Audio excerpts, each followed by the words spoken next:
Сәлем, балақайлар, мен робот Ақылбекпін.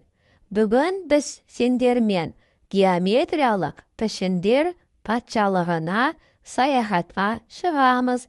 Дайынсыңдар ма? Мынау геометриялық фигура шеңбер. Сәлем, достар, мен шеңбермін. Менің ұшым да жоқ, бұрышым да жоқ. Мен айналам да айналам. Мені сендер күннен, доптан, сағаттан көре аласыңдар. Мынау геометриялық пішін үш бұрыш. Мен үш бұрышпын. Менің үш бұрышым бар. 1, 2, 3. Мені үйдің шатыры мен шыршадан көресіңдер. Мен дөңгелек сияқты дөңгелей алмаймын, өйткені бұрыштарым бар. Мынау геометриялық фигура шаршы.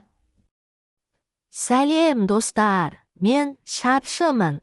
Менің 4 қабырғам бар. Барлық қабырғаларым бірдей. Мен дөңгелей алмаймын, бұрыштарым бар.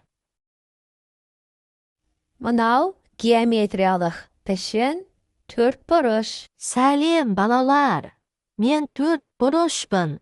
Менің қабырғаларым бар, бірақ бірдей емес.